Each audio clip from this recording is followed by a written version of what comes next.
Praise the Lord. परमेश्वर की धन्यवाद हो. Amen. Praise the Lord. We thank you all for joining us once again to Karma to Christ online service. एक और बार हम आप सबको स्वागत करते हैं और धन्यवाद देते हैं हमारे साथ कर्मा टू क्राइस्ट की सेवकाई में जुड़ने के लिए. And we thank God that He has kept us through this week. और हम परमेश्वर को धन्यवाद देते हैं कि ये हफ्ता भर परमेश्वर ने हमें संभाल के रखा. And as it's been the Christmas season, I want to wish you all a Merry Christmas. Christmas का सप्ताह था. मैं आप सभी को क्रिसमस की शुभकामनाएं देना चाहता हूँ. We celebrate that God sent a Savior to the world. हम इस बात की खुशी मनाते हैं कि परमेश्वर ने अपने इकलौते पुत्र को इस संसार में, इस धरती में भेजा. We celebrate that we don't have to pay for our sins anymore, but that Christ paid for them on the cross. हम इसीलिए खुशियां मनाते हैं कि हमें अपने पापों के लिए कुछ और अभी देना नहीं, क्योंकि परमेश्वर मसीह ने हमारे पापों के लिए वो पहले हमारे लिए मारा गया. Let us continue with our teachings on how Christian prayer changes us. हम अपने विषय की ओर बढ़कर आएंगे. पिछले हफ्तों से जो हम सीख के आ रहे कि किस प्रकार मसीह प्रार्थना हमें बदलता है. We have seen in the past week how the Christian prayer is different from other prayers. पिछले हफ्तों में हमने ये विषय के सोच विचार किए थे कि किस प्रकार ईसाई प्रार्थना दूसरे प्रार्थनाओं से अलग है.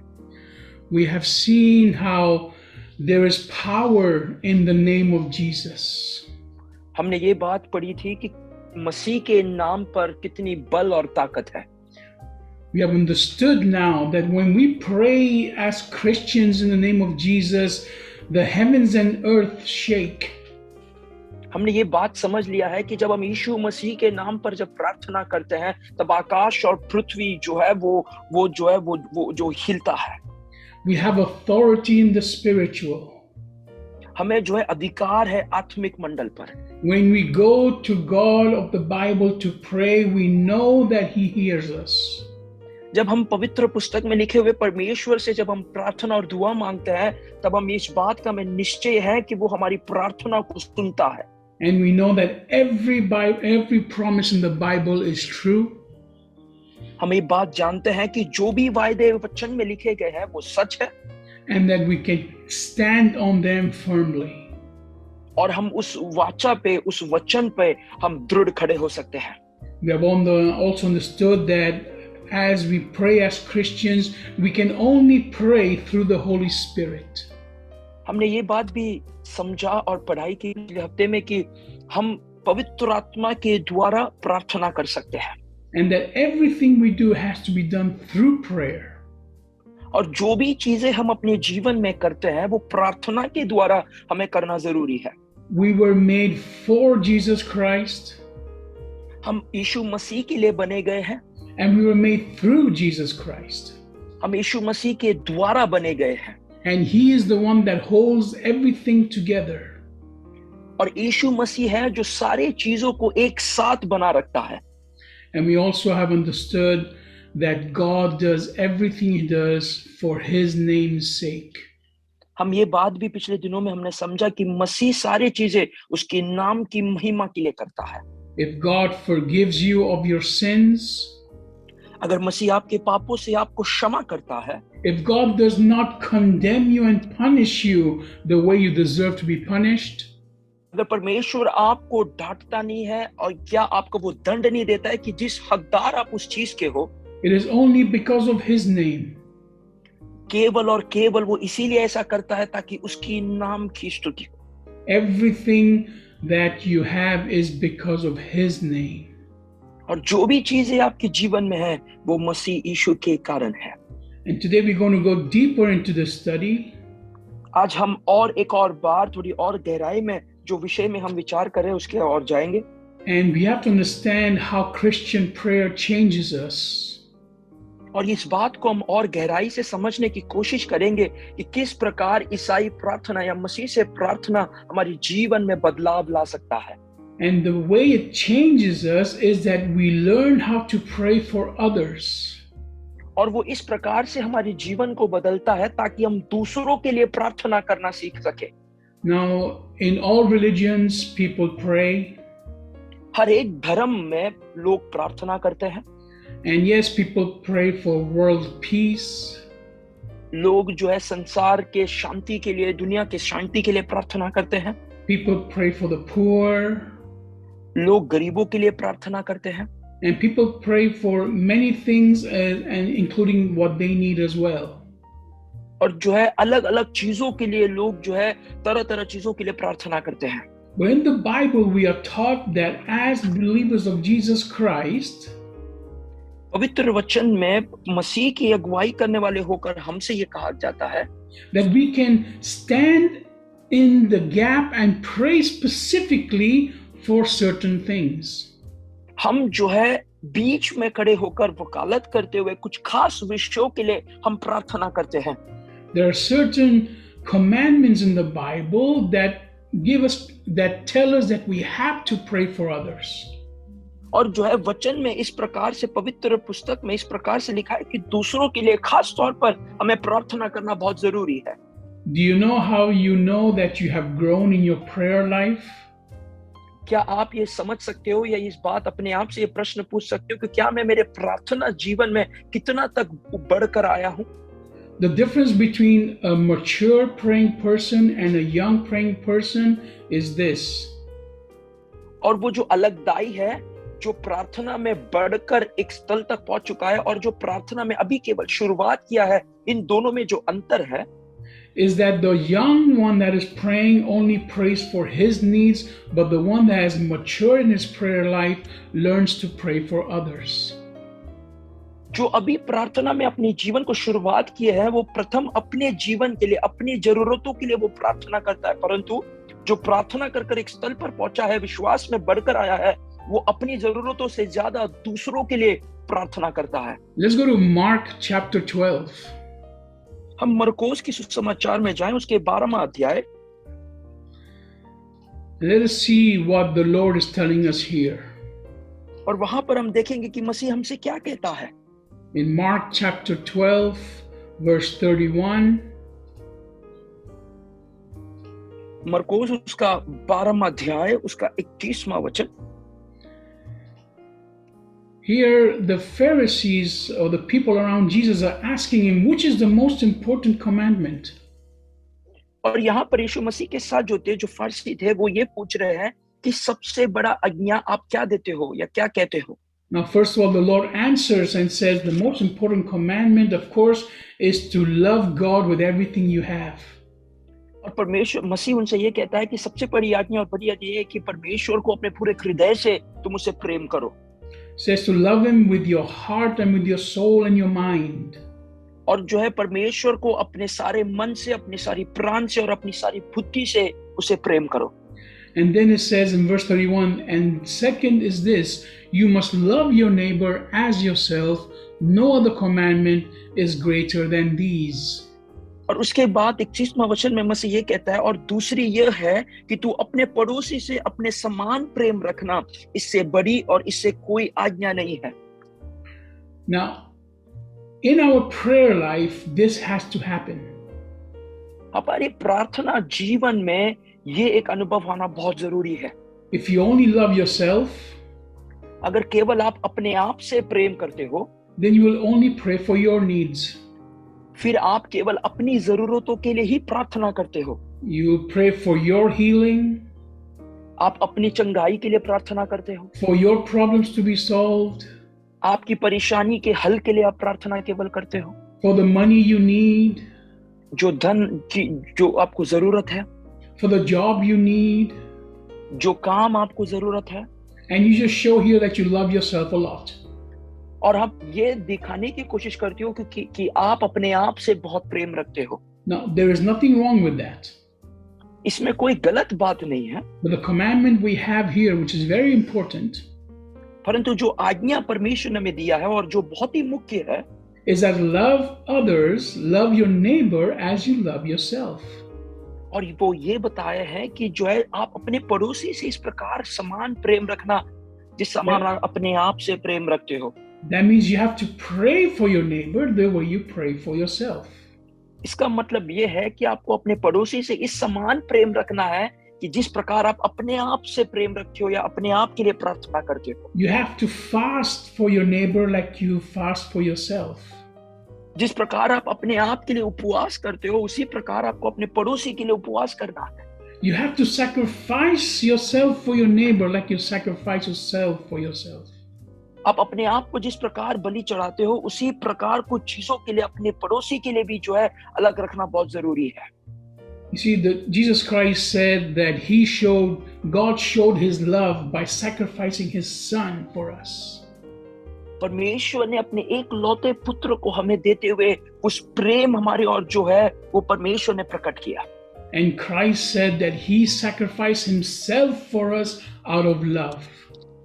और मसीह हमसे ये कहता है कि उन्होंने खुद अपने आप को बलि दिया हमारे पापों के लिए, हमारे से वो प्रेम करता है इस कारण से। So we have to do the same thing in prayer. और हमें भी प्रार्थना में यही कार्य हमें करना है। We have to grow from only praying for our needs. हमें इस चीज से बढ़कर आगे आना है कि हमारी जरूरतों को अलग रखते हुए We have to learn and to pray for the needs of others. हमें इस बात को सीखना है कि दूसरों की जरूरतों के लिए और दूसरों की आवश्यकताओं के लिए हम अधिक प्रार्थना करें। Because the Bible says, seek first the kingdom of God and all these things shall be added unto you. वचन ये कहता है कि सबसे प्रथम स्वर्ग राज्य की खोज करो और उसी के साथ साथ सारी चीजें आपके साथ मिलकर आएगी। When you learn to spend time praying for others, जब आप अपने समय दूसरों के लिए प्रार्थना के लिए जब व्यतीत करते हो, then God will take care of your prayers as well. तब परमेश्वर आपकी प्रार्थनाओं का भी जो है वो सारी चीजें अपने और स्वीकार करेगा। The Bible says that God knows exactly what we are going to pray for, what we're going to ask for before we even pray.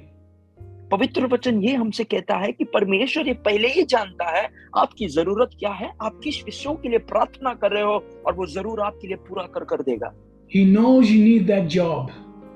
और परमेश्वर जानता है, मसीह जानता है कि आपको उस नौकरी की बहुत जरूरत है। He knows you need that healing. मसीह ये जानता है कि आपको इस बीमारी से चंगाई जरूरी है। He knows you need all those things in life. और परमेश्वर चाहता है कि ये सारी चीजें आपको आपके जीवन में बहुत जरूरी है। But then when you focus on the need of others, He answers your prayers as well. परंतु जब आप दूसरों की जरूरतों की ओर अपने ध्यान को लगाते हो तभी परमेश्वर आपकी चीजों में भी जो है वो आपको उत्तर देता है। Let's continue in Mark chapter 12. हम मरकोस की सुसमाचार उसके 12वां अध्याय में अपना ध्यान वापस ले आए। In verse 32 says, Then the scribe told him, Well said, teacher, you have told the truth that God is one and there is no other beside him. उसके 32वां वचन में हम ये पढ़ते हैं कि शास्त्री ने उनसे ये कहा, हे गुरु, बहुत ठीक, तूने सच कहा है कि वह एक ही है और उससे छोड़ और कोई नहीं है। Then verse 33, to love him with all your heart, with all your understanding, and with all your strength, and to love your neighbor as yourself is more important than all the burnt offerings and sacrifices. उसके 33वें वचन में इस प्रकार लिखा है, और उससे सारे मन, सारी बुद्धि और सारे प्राण और सारी शक्ति के साथ प्रेम रखना और पड़ोसी से अपने समान प्रेम रखना सारे होम बलियों और सारे बलिदानों से बढ़कर है। See, the Apostle Paul tells us very clearly that if you can sing like an angel, पौलुस इस प्रकार कहते हैं कि अगर आप स्वर्गदूत के समान गीत गा सकते हैं, if you can pray in tongues, अगर आप अन्य भाषा में बात कर सकते हैं, परमेश्वर को स्तुति कर सकते हैं, if you can do all the miracles and wonders that we can do through the Holy Spirit, आप वो सारे चमत्कार और चिन्ह कर सकते हैं जो पवित्र आत्मा के द्वारा है, but you have no love, पर अगर आपके जीवन में प्रेम नहीं है, then it is all meaningless. पर ये सारी चीजें जो हम करते हैं वो व्यर्थ है। Because God gave us by example and showed us love through sacrifice. पर मसीह ने हमें एक दृष्टांत के तौर पर उनके जीवन को प्रेम और बलिदान के स्वरूप में हमें जो है वो दर्शा कर दिए हैं। He put himself second and put us first. उन्होंने अपने आप को दूसरा या बाद में रखा और हमें प्रथम स्थान उन्होंने दिया। And we have to do the same thing if we say that we love God. और हमें भी यही कार्य करना है अगर हम ये कहते हैं कि मैं मसीह से प्रेम रखता हूं। Let's look at verse 34. हम 34वां कलाम उसमें ध्यान दें। Says, when Jesus saw how wisely the man answered, he told him, you are not far from the kingdom of God. After that, no one dared to ask him another question. तब यीशु ने देखा और उससे समझकर ये उत्तर दिया, और तू उससे कहा, तू परमेश्वर के राज से दूर नहीं, और किसी को फिर उससे कुछ पूछने का साहस नहीं हुआ। Now, why did Jesus say that? क्यों मसीह ने इस प्रकार से कहा? Why did he say that? Now that we understand how important other people are, now the kingdom of God is near to us. क्यों मसीह ने इस प्रकार कहा कि तू परमेश्वर के राज से बहुत दूर नहीं है कर कर? Because the whole reason for you to know Jesus Christ is to be able to love others. जो सबसे बड़ा कारण मसीह से प्रेम रखना ये है कि दूसरों से आप उसकी समान प्रेम रखो। God saved you so that you could love others. मसीह ने आपको इसीलिए उद्धार किया और आपको चुनकर अलग किया ताकि आप दूसरों से प्रेम रख सके। God saved you so that you could reach out to others. परमेश्वर ने आपको इसीलिए बचाया ताकि आप दूसरों तक पहुंच सके। God saved you so that you could pray for others. परमेश्वर ने आपको इसीलिए चंगाई दी ताकि आप दूसरों की चंगाई के लिए प्रार्थना कर सके। So we have to understand that when we do what we're supposed to do and pray for others, हमें इस बात को समझना बहुत जरूरी है कि हमें जो कार्य करना है और जो दूसरों के लिए जो करना है, when we pray for others, जब हम दूसरों के लिए प्रार्थना करते हैं, we bring down the kingdom of God onto earth. हम परमेश्वर के स्वर्ग राज्य को धरती की ओर ले आते हैं। When we pray for others and give to others and help others, जब हम दूसरों के लिए प्रार्थना करते हैं, दूसरों को मदद करते हैं, then we're doing exactly what Jesus did. और तब हम यही कार्य करते हैं जो मसीह ने हमें सिखाया है। And by doing that, we are transformed from the inside. और जब इस प्रकार करने से हम अपने आप अपने अंदर से जो है हम बदलते हैं। The more you give of yourself to others, जब अपने आप को हम जितना तक दूसरों के लिए व्यतीत अपना समय अपना ताकत देते हैं, the more God will fill you with himself. और परमेश्वर उतना ही वो उसके द्वारा आपको वो भरता जाएगा। Jesus Christ emptied himself completely for the sins of the world. मसीह यीशु ने अपने आप को पूरा खाली किया ताकि संसार के पाप को वो अपनी ओर ले सके। And God raised him up. और परमेश्वर उसे ऊंचा ले गए। And he's a name above every other name. उनका नाम दूसरे सभी नामों से ऊपर है। And every knee shall bow and every tongue shall confess that Jesus Christ is Lord. सारे घुटने टीकेंगे और सारा ज़बान ये कबूल करेगा कि यीशु मसीह ही परमेश्वर है। So the first commandment that is very important here that God's given us is that we have to love others. और सबसे प्रथम आज्ञा जो परमेश्वर ने हमें दिया है वो ये है कि हमें दूसरों से प्रेम रखना बहुत जरूरी है। Let's go to Ephesians chapter 6. हम इफिसियों की पत्री में आए, उसके 6वां अध्याय। Now we all know Ephesians chapter 6 talks about the armor of God. ये जानते हैं कि इफिसियों की पत्री 6वें अध्याय जो है वो आत्मिक युद्ध या हथियार के और जो कवच है उसके बारे में बात करता है। We love talking about the armor of God. हम जो है परमेश्वर के जो युद्ध में जो इस्तेमाल किए जाने वाले उस चीज के उसके बारे में जो है हम बात कर रहे हैं, आत्मिक हथियार के बारे में। For example, we love verse 13. हम जो है उसके 13वां अध्याय में जब ध्यान लगाए, It says, for this reason, take up the whole armor of God so that you may be able to take a stand whenever evil comes, and when you have done everything you could, you will be able to stand firm. इसीलिए परमेश्वर के सारे हथियार बांध लो कि तुम बुरे दिन में सामना कर सको और सब कुछ पूरा कर स्थिर रह सको। Now let's jump down to verse 18. उसके 18वां वाक्य में हम लौट रहा है। After we are told of all the different weapons we have to fight in the spiritual, जब हमें ये कहा गया, वो सारे हथियारों के बारे में बताया गया जो आत्मिक युद्ध में हमें इस्तेमाल करने हैं लड़ने के लिए, after we have been taught how we can defeat Satan, उसके जब हमें सिखाया गया है और बताया गया कि किस प्रकार हम शैतान को हरा सकते हैं, we are given this commandment in verse 18. और हमें ये आज्ञा दी गई है 18वां वाक्य में। It says, pray in the Spirit at all times with every kind of prayer and request. Likewise, be alert with your most diligent efforts and pray for all the saints. हर समय और हर प्रकार की से आत्मा में प्रार्थना और विनंती करते रहो, और इसीलिए जागते रहो कि सब पवित्र लोगों के लिए लगातार विनंती किया करो। So we are getting a commandment here again that we need to pray for the saints. हमें एक और बार ये आज्ञा मिल रही है कि हमें पवित्र लोगों के लिए जो है लगातार विनंती और प्रार्थना करना जरूरी है। Now, when it says pray for the saints, it does not talking about pray for the saints we have in the different churches. और जब ये प्रार्थना पवित्र लोगों के लिए करने के लिए कहा जा रहा है, इसका मतलब ये नहीं है कि जो दूसरे कलीसिया में है या दूसरे लोग जो पवित्र लोग कहले जाते हैं उनके लिए प्रार्थना करो। In the Catholic religion and in other religions, they have saints everywhere.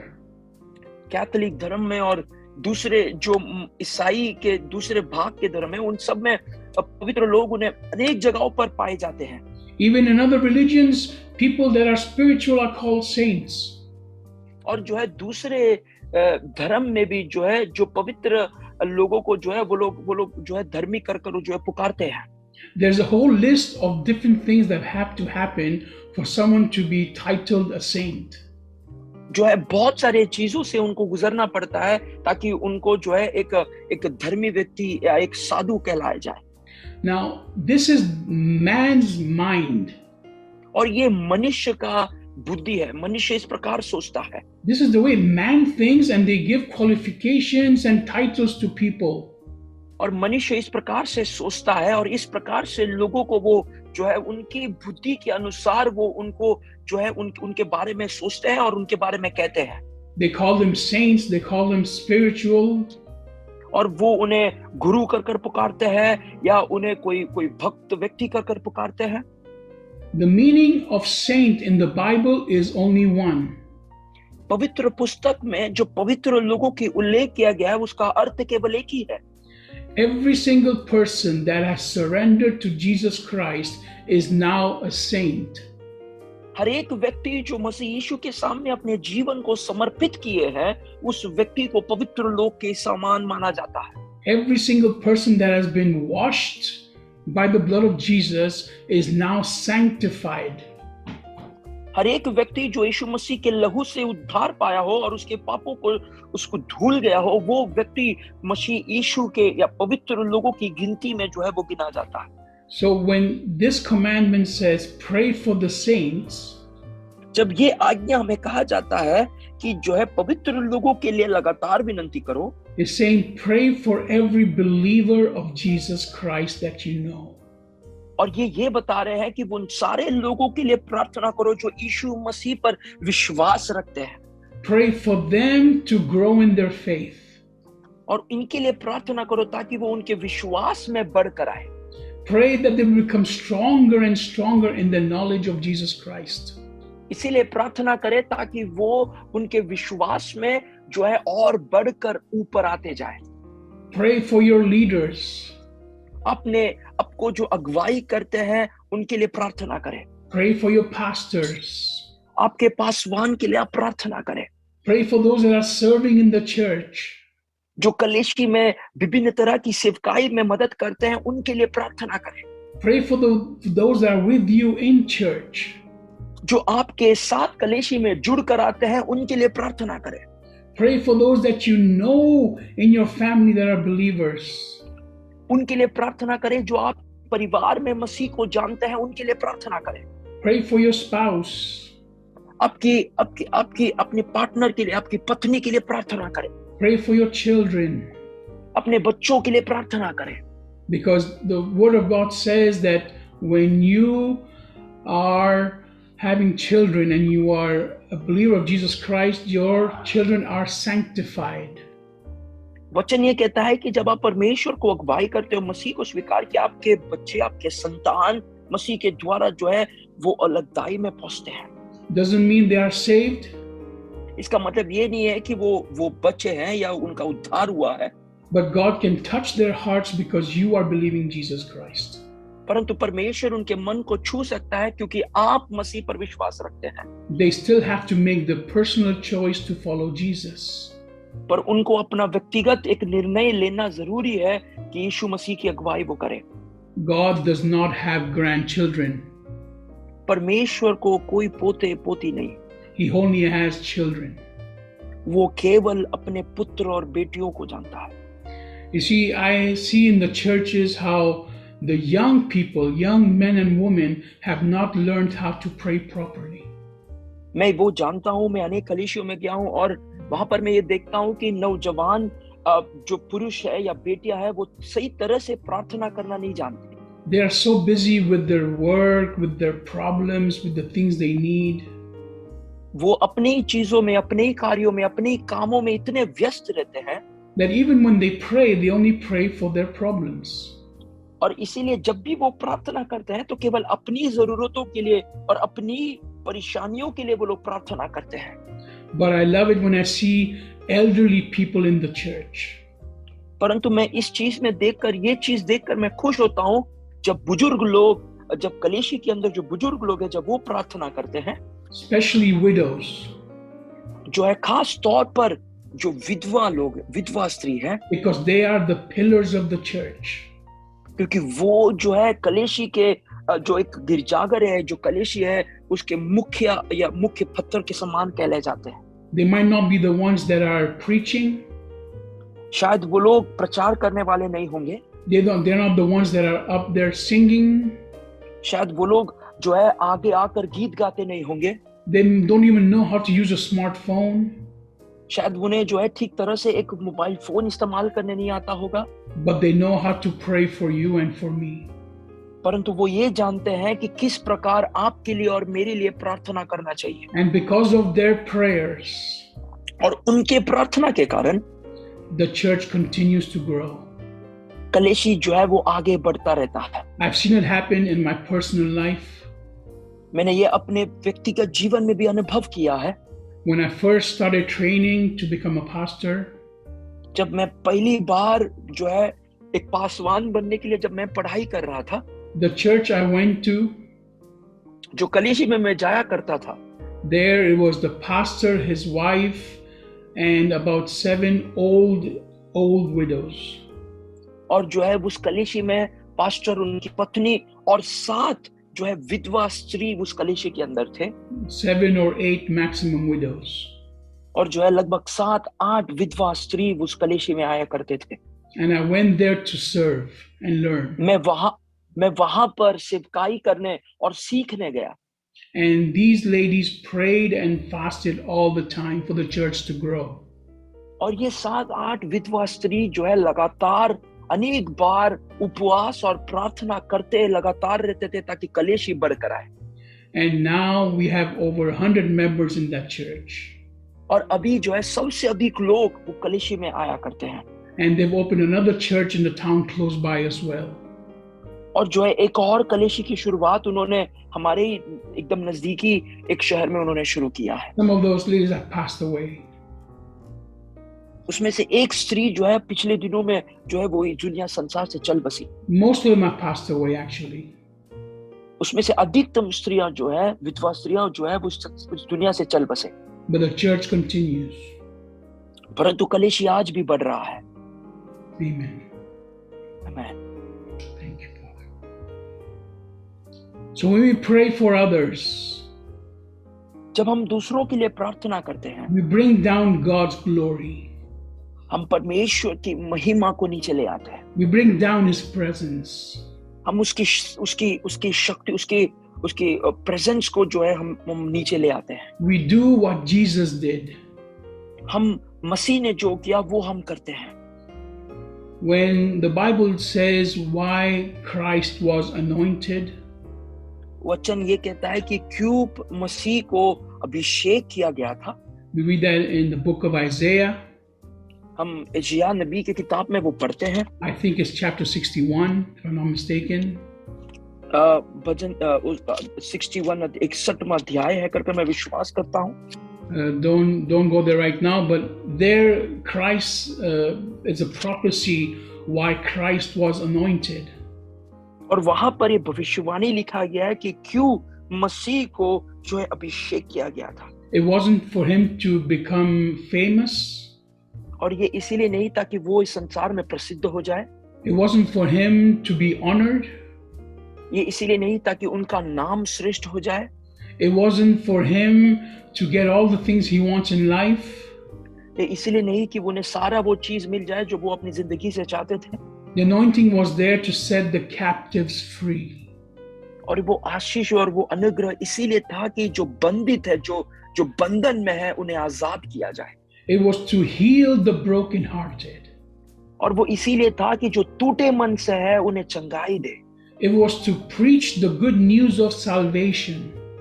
और जो है वो सुसमाचार बांटने के लिए, वो शुभ सुसमाचार बांटने के लिए, उद्धार का वचन बांटने के लिए मसीह आए थे। So if you are using the power God has given you in Christian prayer only for yourself, अगर जो ताकत, परमेश्वर की ताकत अगर आप अपने जीवन में प्रार्थना के द्वारा केवल अपनी जरूरतों के लिए प्रार्थना कर रहे हैं, then you are using it for the wrong things. तब आप जो आप प्रार्थना का जो सामर्थ्य है गलत चीजों के लिए इस्तेमाल कर रहे हो। And it will benefit you nothing. और उससे आपको कोई लाभ आपके जीवन में ना होगा। So you have to learn to pray for others. आपको दूसरों के लिए प्रार्थना करने के लिए सीखना बहुत जरूरी है। Especially pray for those that have hurt you. खास तौर पर उनके लिए प्रार्थना करें जिन्होंने आपको ठेस पहुंचाया हो। Pray for those that have stolen from you. उनके लिए प्रार्थना करें जिन्होंने आपकी ठट्ठा उड़ाई हो, आपकी मजाक उड़ाई हो। Those that have insulted you. जिन्होंने आपको बदनाम किया हो। Those that hate you. जो आपको नफरत करते हैं। Because Christ did the same thing for you and for me. क्योंकि मसीह आपके लिए और उनके लिए एक समान है। Now we'll finish with 1 Samuel chapter 12. हम पहली शमूएल की किताब उसके 12 अध्याय में ध्यान लगाए। And here there is another commandment. यहाँ पर एक और आज्ञा परमेश्वर में देता है। Which is for everybody, but it is specifically more for those that are in ministry. और जो है ये सबके लिए है, परंतु थोड़ा और जो सेवकाई में है, मसीह सेवकाई में है, वो थोड़ा गौर फरमाएं। Because this is Samuel the prophet talking. और यहाँ पर भविष्यवक्ता शमूएल ये बात कहता है। 1 Samuel chapter 12 verse 21. पहला शमूएल की किताब उसका 12वां अध्याय उसका 21वां कलाम says, "Don't turn aside after useless things that cannot profit or deliver, because they are useless." और मत मुड़ना, नहीं तो ऐसे व्यर्थ वस्तुओं के पीछे चलने लगोगे जिसने ना कुछ लाभ पहुंचेगा और ना कुछ छुटकारा हो सकता है। Indeed, the Lord won't abandon his people for the sake of his great name, for the Lord desires to make you a people for himself. क्योंकि वह सब व्यर्थ है, यहोवा तो अपने बड़े नाम के कारण अपनी प्रजा को ना त्यागेगा, क्योंकि यहोवा ने तुम्हें अपनी इच्छा से अपनी प्रजा बनाया है। Now verse 23 is very important here. 23वां वचन बहुत ही मुख्य है। Says, "Now as for me, far be it from me that I should sin against the Lord by ceasing to pray for you." फिर यह मुझसे दूर हो कि मैं तुम्हारे लिए प्रार्थना करना छोड़कर यहोवा के विरोध पापी करूं। मैं तो तुम्हें अच्छा और सीधा मार्ग दिखाता रहूंगा। Yeah, it says, continue, "I'll also instruct you in the way that is good and right." Amen. और वो इस प्रकार भी हम इसे कह सकते हैं कि मैं तुम्हें सही और गलत के मार्ग बताऊंगा कि क्या सही तुम्हें करना है। So not praying for others is a sin. दूसरों के लिए प्रार्थना करना वो एक पाप नहीं। No, not praying for others is a sin. दूसरों के लिए प्रार्थना नहीं करना वो एक पाप है। Not to teach them the ways of the Lord is a sin. दूसरों को मसीह के मार्ग नहीं सिखाना एक पाप है। Samuel clearly said, I will not sin against God by stopping to pray for you.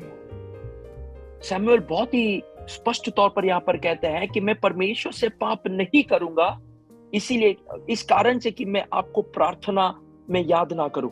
So if you have become so busy in life, आप अपने जीवन में इतने व्यस्त हो चुके हैं, if God has prospered you so much, अगर परमेश्वर आपको आशीष देकर बरकत देकर अगर ऊपर ले आए हैं, if the church has grown so much that you have no time to sit down and pray for others, अगर आप अपने जीवन से समय को अलग कर दूसरों के लिए प्रार्थना करने के लिए समय को अलग नहीं कर पाते हैं, then you are in sin.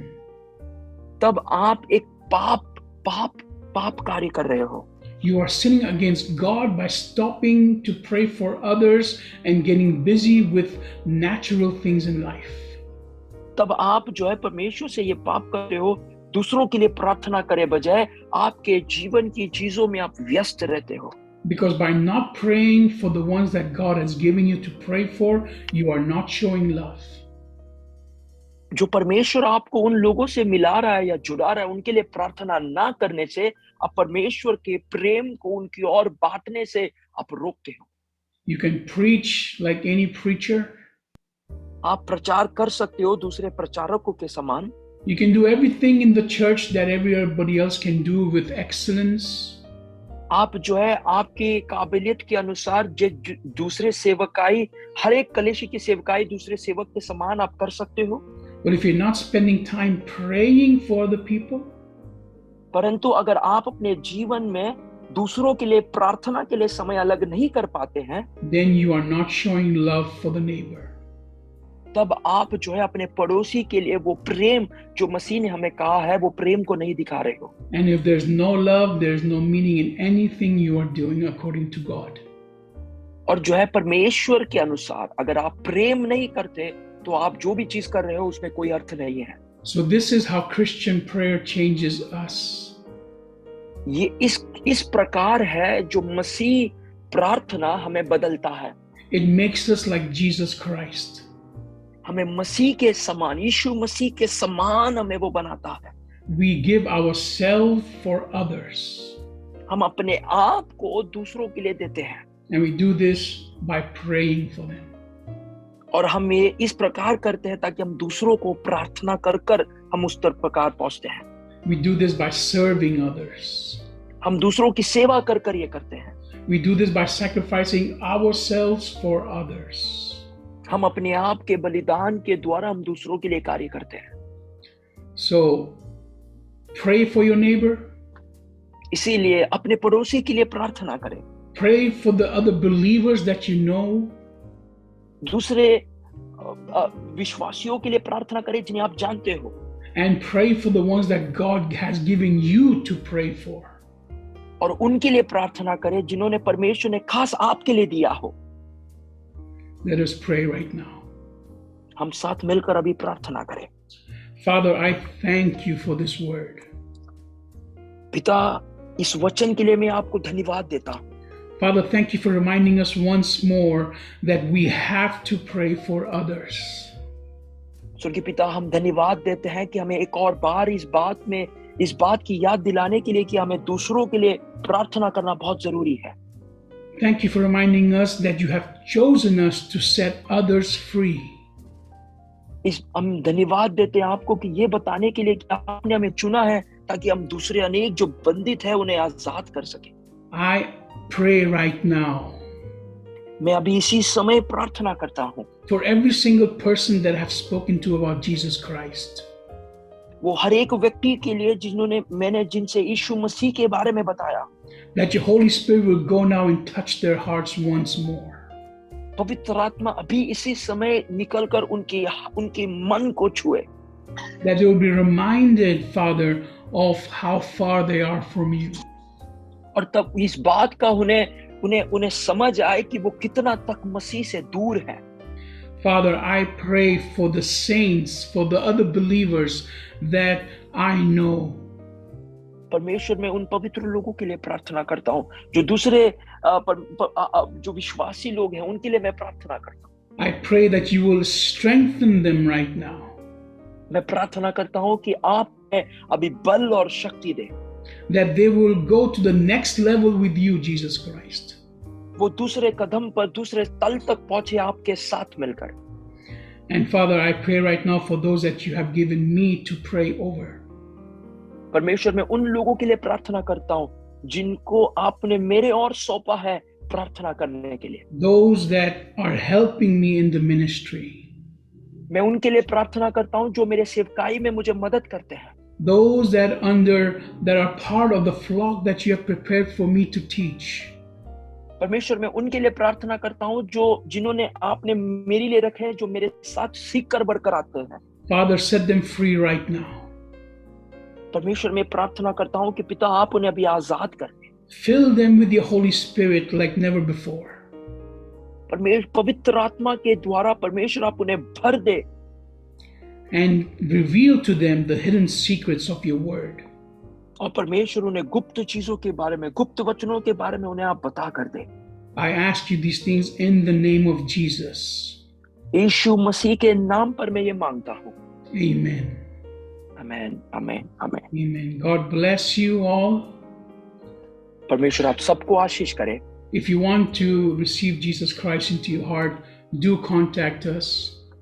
अगर आप यीशु मसीह को अपना खुदा परमेश्वर होकर स्वीकार करना चाहते हैं तो जरूर हमसे संपर्क करें। And we will be praying for you. हम आपके लिए प्रार्थना करेंगे। God bless you. परमेश्वर आप सबको बहुतायत से आशीष करे।